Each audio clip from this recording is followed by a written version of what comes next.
السلام علیکم ورحمۃ اللہ تعالی وبرکاتہ۔ نحمده ونصلي ونسلم على رسوله الكريم اما بعد فاعوذ باللہ من الشیطان الرجیم بسم اللہ الرحمن الرحیم ومن يعظم شعائر اللہ فإنها من تقوى القلوب صدق اللہ العظیم۔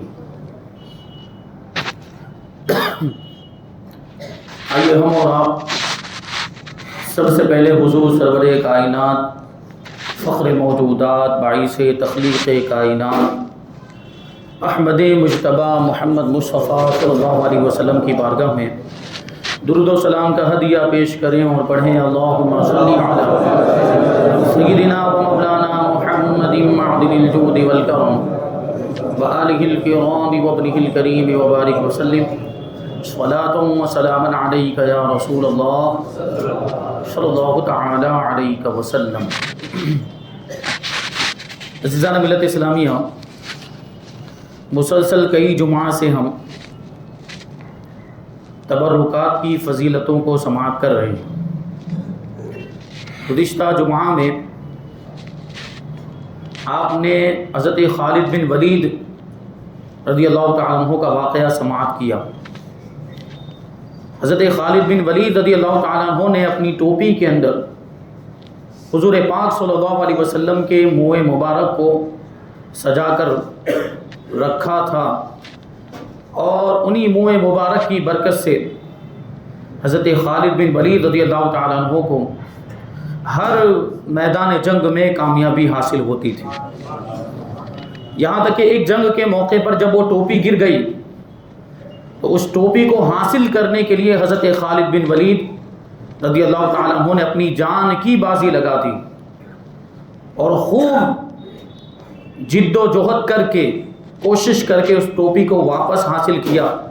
اس کا مقصد یہ تھا کہ کہیں منہ مبارک کی برکتوں سے محروم نہ ہو جائیں اور وہ ٹوپی مشرکوں کے ہاتھ میں نہ لگ جائے، کافروں کے ہاتھ میں نہ لگ جائے، اور اس کی وجہ سے کہیں حضور پاک صلی اللہ علیہ وسلم کے منہ مبارک کی بے ادبی نہ ہو جائے۔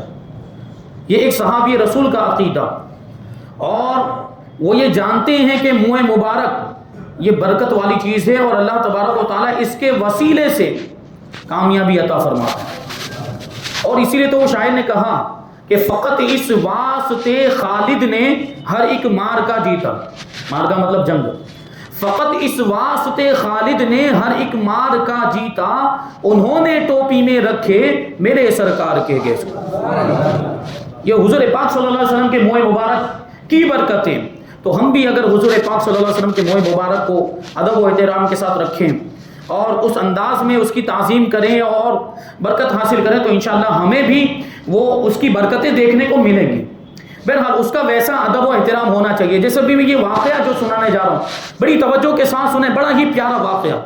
حضرت ولی اللہ شاہ ولی اللہ محدث دہلوی، بہت بڑے محدث گزرے ہیں، شاہ ولی اللہ محدث دہلوی کے والد ماجد حضرت شاہ عبد الرحیم رحمۃ اللہ تعالی علیہ بیان کرتے ہیں کہ ایک مرتبہ میں بیمار ہو گیا، مجھے بخار کا عارضہ لاحق ہو گیا، اور بخار کی یہ جو بیماری ہے وہ اتنی لمبی ہو گئی کہ بہت زیادہ کمزوری آ گئی، اور اس کی وجہ سے اب زندگی سے نا امیدی ہو گئی کہ اب نہیں بچیں گے، اسی بیماری میں انتقال ہو جائے گا۔ کہ ایک رات اسی دوران جب یہ بیماری کا ٹائم چل رہا تھا، حضرت شاہ عبد الرحیم کہتے ہیں کہ میں نے خواب میں دیکھا کہ حضرت شاہ عبد العزیز رحمۃ اللہ تعالی علیہ تشریف لائے، اور تشریف لانے کے بعد ارشاد فرماتے ہیں کہ اے بیٹا تم دیکھو، فکر کرنے کی ضرورت نہیں ہے، اگرچہ تم بیمار ہو گئے ہو لیکن تمہیں خوشخبری دی جاتی ہے کہ ان قریب اللہ کے رسول صلی اللہ علیہ وسلم تمہاری عیادت کے لیے تشریف لانے والے ہیں۔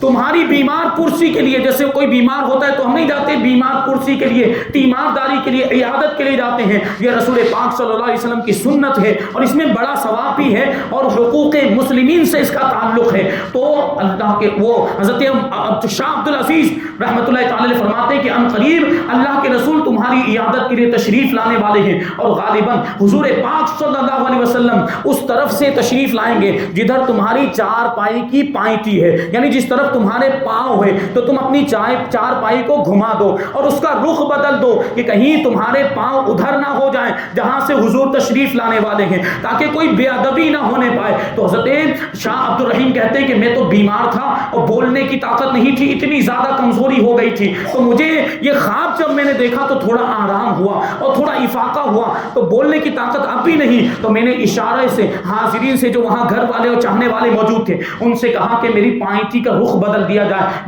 میری چارپائی کا رخ بدل دیا جائے اور میری چارپائی کو گھما دیا جائے، یہ میرے پیر جو ادھر ہیں یہ دوسری جانب کر دیے جائیں۔ پھر فرماتے ہیں کہ پھر مجھے وہ غنودگی طاری ہو گئی، پھر مجھ پر نیند طاری ہو گئی، تو میں نے کیا دیکھا کہ اللہ کے رسول صلی اللہ علیہ وسلم تشریف لائے، اللہ کے رسول صلی اللہ علیہ وسلم تشریف فرما ہے اور ارشاد فرماتے ہیں یا بنیہ کیف حالک، اے بیٹے تمہارا حال کیا ہے۔ حضرت شاہ عبد الرحیم فرماتے ہیں کہ حضور پاک صلی اللہ علیہ وسلم کے اس جملے کی لذت مجھ پر ایسی غالب ہوئی کہ میں وجد میں آ گیا اور گریہ اور زاری اور بے قراری کی کیفیت مجھ پر طاری ہو گئی، میں رونے لگ گیا، میری آنکھوں سے آنسو جاری ہو گئے۔ پھر کیا ہوا؟ فرماتے ہیں دیکھیں کتنی پیاری باتیں، اللہ کے رسول اپنے امتیوں سے کیسی محبت فرماتے ہیں، اپنی امت کے علماء سے کیسی محبت فرماتے ہیں۔ وہ کہتے ہیں کہ پھر اللہ کے رسول صلی اللہ علیہ وسلم نے مجھے اپنی آغوش رحمت میں لے لیا، اللہ کے رسول نے مجھے گلے لگا دیا اور فرماتے ہیں کیفیت یہ تھی کہ اب میرا سر یہ حضور پاک صلی اللہ علیہ وسلم کی داڑھی مبارک کے نیچے ہے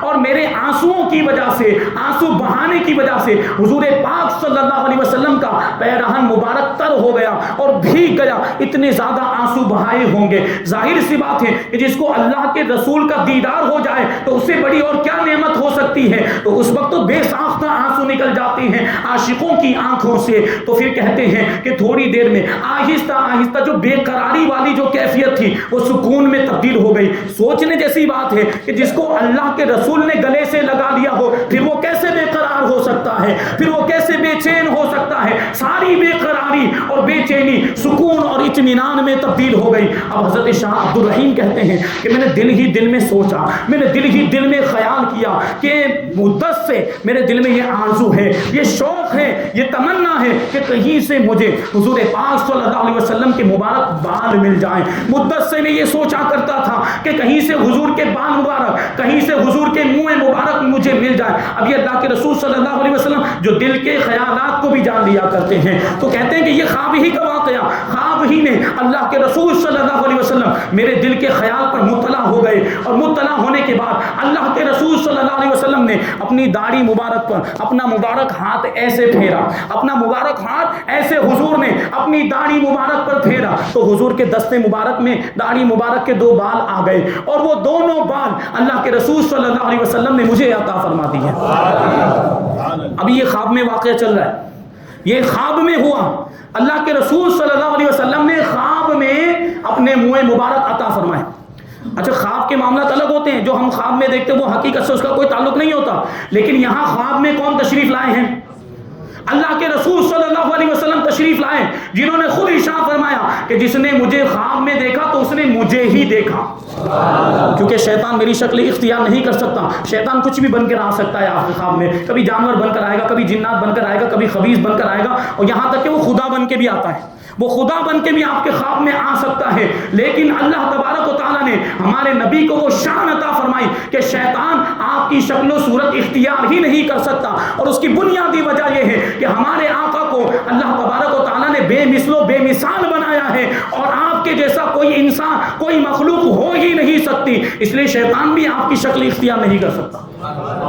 یہ شان ہے ہمارے آقا کی، اور اللہ تبارک و تعالیٰ کو کسی نے دیکھا ہی نہیں اللہ تعالیٰ کو ظاہری آنکھوں سے، تو وہ بن کر آتا ہے، وہ ایسا گمان ہمارے دماغ میں ڈالے گا کہ وہ خدا ہے، حالانکہ وہ خدا تو ہو ہی نہیں سکتا، ظاہر سی بات ہے۔ بہرحال وہ بات دوسری ہے۔ تو حضرت شاہ عبد الرحیم کہتے ہیں کہ میرے دل میں اب خیال آیا کہ تو خواب میں ہو رہا ہے یہ سب کچھ، اللہ کے رسول نے جو منہ مبارک مجھے عطا فرمائے تو یہ خواب میں عطا فرمائے، پتہ نہیں بیدار ہونے کے بعد، جاگنے کے بعد یہ منہ مبارک میرے پاس رہیں گے بھی کہ نہیں رہیں گے، جو حضور نے مجھے عطا فرمائے۔ اب یہ بھی دل میں خیال آیا تھا، اللہ کے رسول نے اس خیال کو بھی جان لیا اور ارشاد فرمایا عبد الرحیم گھبرانے کی ضرورت نہیں ہے، بیدار ہونے کے بعد بھی یہ منہ مبارک تمہارے پاس رہیں گے۔ اب اب بیدار ہوئے. اللہ کے رسول صلی اللہ علیہ وسلم نے دراز یہ عمر کی بھی بشارت عطا فرما دی خواب ہی کے اندر, اور صحت و تندرستی کی بھی بشارت کہ تم زندہ رہو گے, تمہاری یہ بیماری دور ہو جائے گی. پھر جب بیدار ہوئے تو حضرت شاہ عبد الرحیم کہتے ہیں میں نے چراغ منگوایا. اس زمانے میں لائٹیں وغیرہ نہیں ہوتی تھی, چراغ منگوایا, اندھیرا تھا تو چراغ منگوایا تاکہ اس کے اجالے میں دیکھیں کہ موئے مبارک کہاں پر ہیں. وہ چراغ اور دیکھا موئے مبارک ہاتھ میں ہے کہ نہیں, ہاتھ میں موئے مبارک نہیں تھے. ان کے ہاتھ میں حضور کے موئے مبارک نہیں تھے. پریشان ہوئے یہ کیا معاملہ. حضور نے تو ارشاد فرمایا کہ یہ موئے مبارک جاگنے کے بعد بھی تمہارے پاس رہیں گے. حضور کا فرمان جھوٹا نہیں ہو سکتا, موئے مبارک ہونے چاہیے لیکن ہاتھ میں نہیں, کہاں پر ہیں. تو پھر وہ جو ہے کہ فکر مند ہوئے, پھر سے اللہ کے رسول صلی اللہ علیہ وسلم کی طرف انہوں نے توجہ کی, اور پھر حضور پاک صلی اللہ علیہ وسلم خواب میں تشریف لائے اور ارشاد فرماتے ہیں کہ اے عبد الرحمن گھبراتے کیوں ہو, ہوش کرو, ان موئے مبارک کو ہم نے تمہارے تکیے کے نیچے رکھ دیا ہے, وہیں سے لے لو. اب جب دوبارہ بیدار ہوئے تو حضور پاک صلی اللہ علیہ وسلم کے فرمان کے مطابق حضرت شاہ عبد الرحیم نے تکیہ اٹھایا تو اس تکیے کے نیچے وہ 2 موئے مبارک رکھے ہوئے ان کو ملا. یہ اللہ کے رسول کی شان کہ خواب میں بھی اپنے چاہنے والوں کو اپنے تبرکات عطا فرماتے ہیں. اور یہ بڑے معتبر عالم دین ہیں شاہ عبد الرحیم. شاہ ولی اللہ محدث دہلوی کے والد ماجد ہیں, اور یہ شاہ ولی اللہ محدث دہلوی کو تو یہ غیر بھی مانتے ہیں. ہمارے مخالفین بھی ان کی کتابوں کے حوالے دیتے ہیں. یہ شاہ عبد الرحیم کا واقعہ اور شاہ عبد الرحیم کا واقعہ وہ خود بیان کرتے ہیں کہ وہ موئے مبارک میں نے تکیے کے نیچے سے اٹھا لیے, اور دیکھیں ادب و احترام و تعظیم. کہتے ہیں کہ میں نے موئے مبارک کو لیا اور ایک پاکیزہ جگہ پہ, صاف ستھری جگہ پر بڑے ادب و احترام کے ساتھ موئے مبارک کو محفوظ کر کے میں نے رکھ دیا. یعنی ایک پیٹی کے اندر, ایک صندوق کے اندر تالا لگا کے اس کو محفوظ. اور جب بھی اب دیدار کا زیارت کا شوق ہوتا تو ہم اس کو نکالتے, صندوق کو نکالتے, تالا کھول کر اس کی زیارت. بس اوقات ایسا بھی ہوتا تھا کہ لوگ سن کر اس کی زیارت کرنے کے لیے آتے تھے. اور یہ واقعہ بہت مشہور ہو چکا تھا, دہلی میں رہتے تھے وہ, یہ واقعہ بہت مشہور ہو چکا تھا کہ شاہ عبد الرحیم کو خواب میں حضور پاک صلی اللہ علیہ وسلم کے موئے مبارک عطا کیے گئے تو لوگ موئے مبارک کی زیارت کے لیے آتے تھے, تو انہوں نے محفوظ رکھا. اب آگے کیا فرماتے ہیں, یہاں واقعہ پورا نہیں ہو جاتا. شاہ عبد الرحیم فرماتے کہ وہ موئے مبارک اللہ کے رسول نے مجھے عطا فرمائے, اور وہ موئے مبارک کی شان فرماتے ہیں کہ موئے مبارک کے 3 کمالات میں نے دیکھے, 3 عجیب و غریب باتیں میں نے وہ موئے مبارک کے تعلق سے ملاحظہ کی.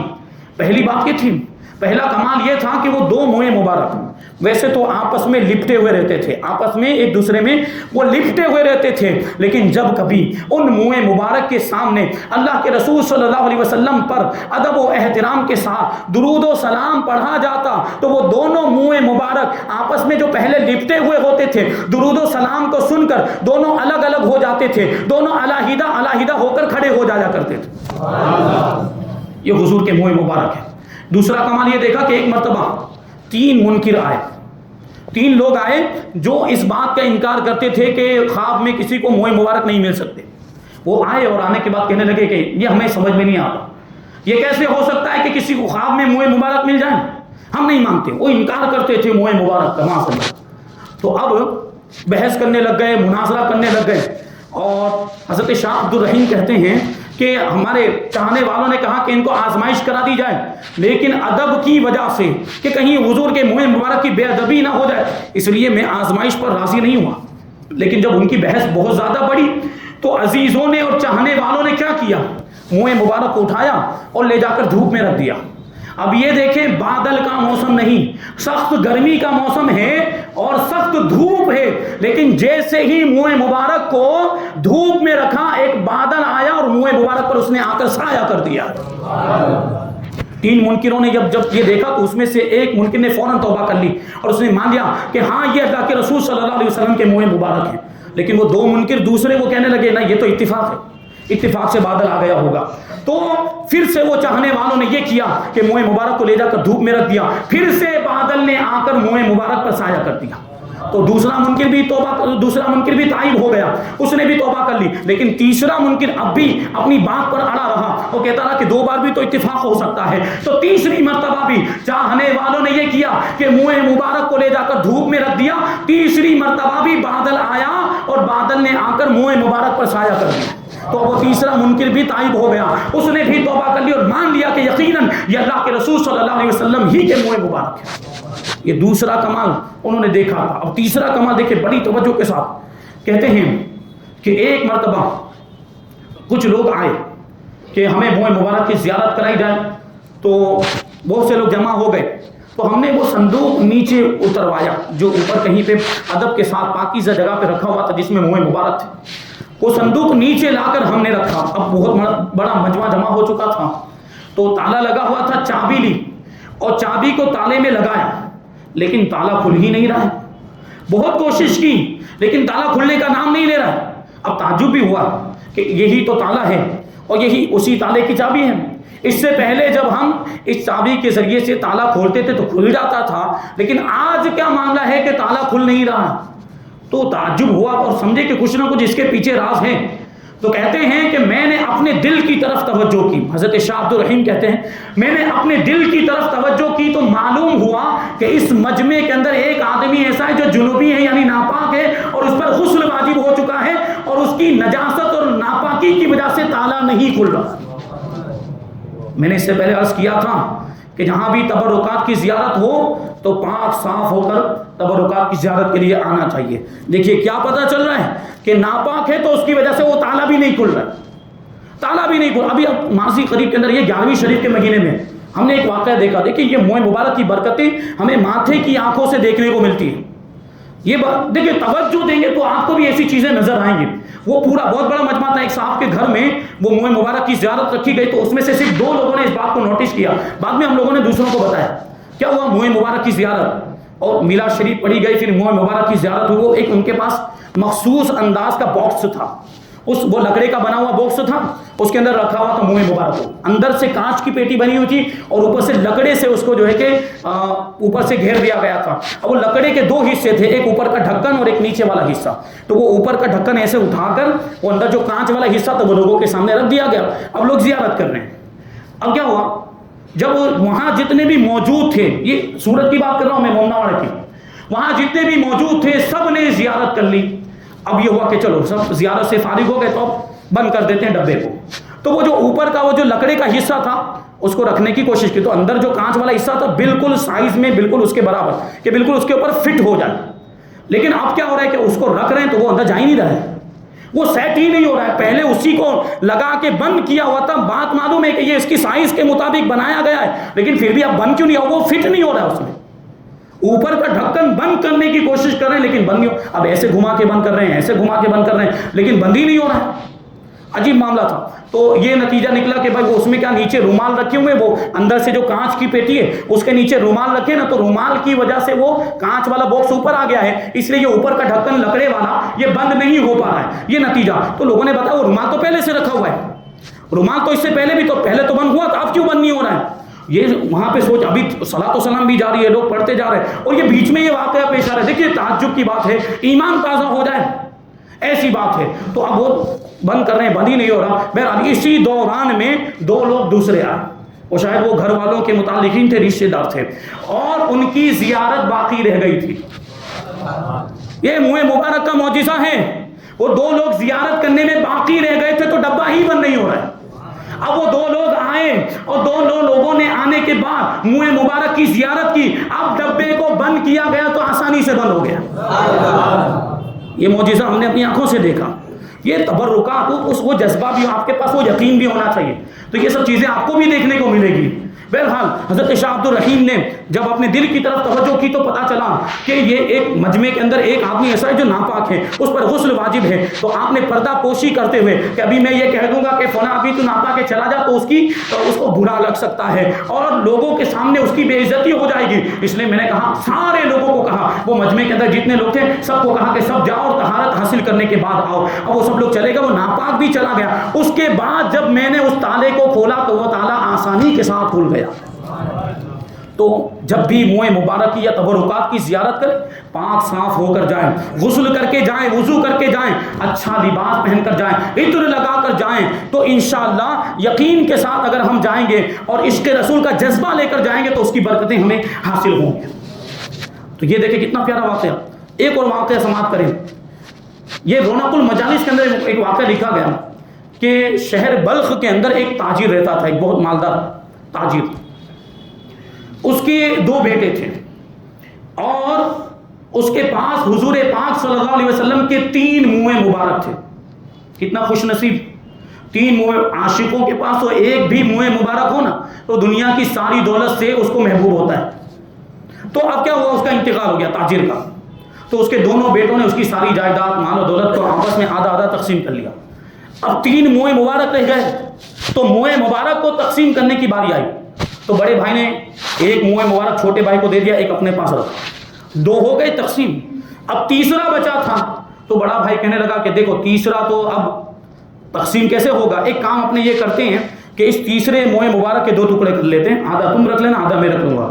لیکن چھوٹا بھائی بڑا ہی خوش عقیدہ اور عاشق رسول تھا, وہ کہنے لگا مجھے یہ ہرگز گوارا نہیں ہو سکتا کہ میں حضور کے منہ مبارک کے 2 ٹکڑے کروں.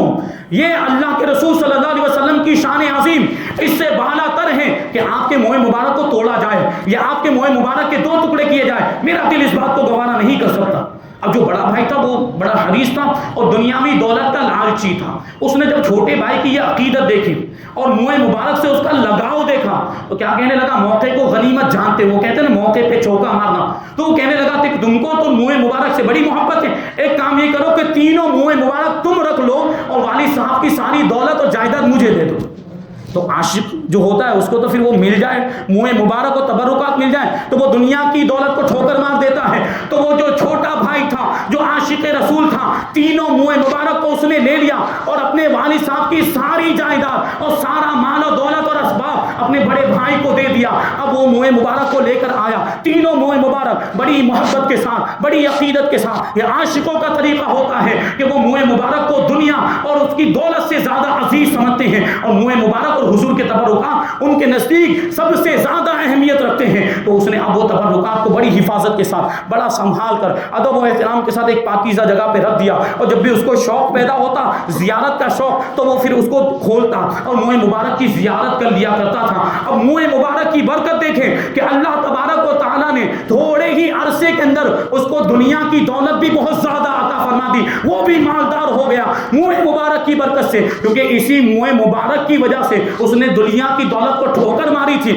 اب اللہ نے اسی منہ مبارک کی برکت سے اس کو بھی مالدار کر دیا. لیکن دوسری جانب بڑا بھائی کہ جس نے دنیا کی دولت کی لالچ میں منہ مبارک کو ٹھکرا دیا تھا, کچھ ہی عرصے کے اندر تھوڑی سی مدت کے اندر اس کا سارا مال ختم ہو گیا, وہ کنگال ہو گیا, وہ فقیر اور غریب ہو گیا. کیوں؟ کیونکہ اس نے منہ مبارک کی اہمیت کو نہیں سمجھا تھا. اور دوسری جانب چھوٹے بھائی نے منہ مبارک کا ادب و احترام کیا, اس کی اہمیت کو سمجھا, تو اللہ تبارک و تعالیٰ نے اس کو دنیا کی دولت بھی عطا فرما دی. اب وہ خوب مالدار ہو گیا. لیکن فرماتے ہیں کہ جب اس کا انتقال ہو گیا, وہ عاشق رسول چھوٹے بھائی کا انتقال ہوا, تو کہتے ہیں کہ اس علاقے کے ایک بزرگ کے خواب میں اللہ کے رسول صلی اللہ علیہ وسلم تشریف لائے.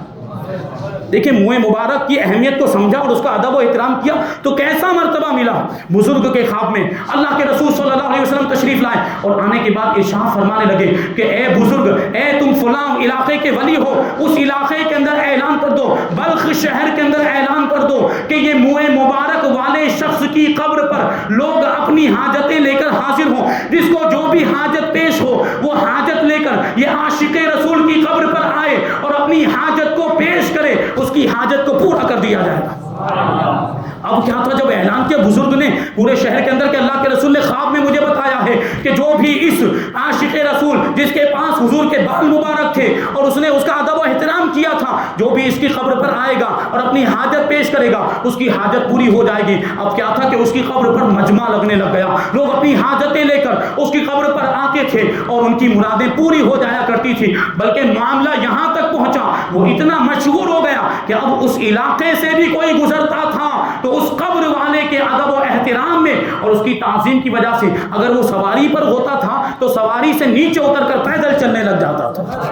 کیوں؟ کیونکہ اس نے حضور کے منہ مبارک کا ادب و احترام کیا تو اللہ نے اس کا مرتبہ اتنا بلند و بالا کر دیا کہ اب لوگ اس کی قبر کا بھی ادب و احترام کرتے ہیں. تو یہ ہے منہ مبارک کی برکتیں. کتنے واقعات بیان کیے جائے. تفسیر روح البیان کی ایک بات بیان کر کے اپنی بات کو ختم کر دوں گا. وہ صاحب تفسیر روح البیان ارشاد فرماتے ہیں کہ لو وضع شعر رسول اللہ صلی اللہ علیہ وسلم او عصاہ او صوتہ علی قبر عاص لنجا ذلک العاصی ببرکات ذلک تلک الذخیرۃ من العذاب. فرماتے ہیں کہ اگر حضور پاک صلی اللہ علیہ وسلم کا بال مبارک یا حضور کا عصا یعنی حضور کی لاٹھی یا حضور کا کوڑا کسی گنہگار کی قبر پر رکھ دیا جائے، چاہے وہ گنہگار کتنا ہی بڑا گنہگار کیوں نہ ہو، بس مومن ہونا چاہیے، کسی مومن گنہگار کی قبر پر اگر حضور کے بال مبارک کو یا حضور کے عصا کو یا حضور کے کوڑے کو رکھ دیا جائے تو ان تبرکات کی برکت سے وہ ضرور عذاب سے نجات پا جائے گا اور اس کے گناہوں کی بخشش ہو جائے گی۔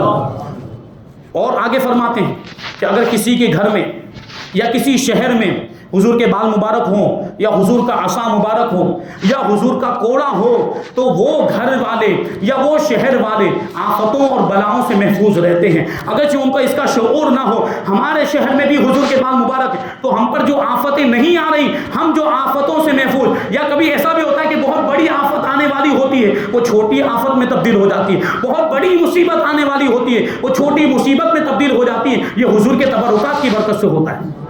یہ عقیدہ ہونا چاہیے، ہاں یہ بھی بات ذہن میں رکھیں کہ پھر اس کا ویسا ادب و احترام بھی ہونا چاہیے۔ میں نے پہلے بیان کیا کبھی کبھی منہ مبارک کے تبرکات کی بے ادبی کرنے کی وجہ سے بھی مصیبتیں آتی ہیں، تو حضرت امام غزالی رحمۃ اللہ تعالی نے اس کی وجہ بیان کی کہ ایسا کیوں ہوتا ہے۔ فرماتے ہیں اس لیے کہ فرشتے حضور پاک صلی اللہ علیہ وسلم کی تعظیم کرتے ہیں، اور جب وہ کسی شہر میں یا کسی گھر میں یا کسی قبر والے کو عذاب دینے کے لیے آتے ہیں اور وہاں پر حضور پاک صلی اللہ علیہ وسلم کے تبرکات کو دیکھتے ہیں تو حضور کی تعظیم کی وجہ سے، حضور کی عظمت کی وجہ سے وہ عذاب میں تخفیف کر دیتے ہیں۔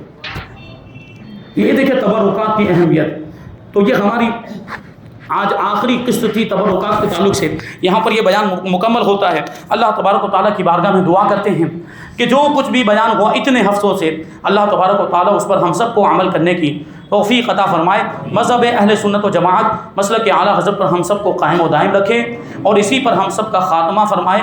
وما علینا الا البلاغ۔ السلام علیکم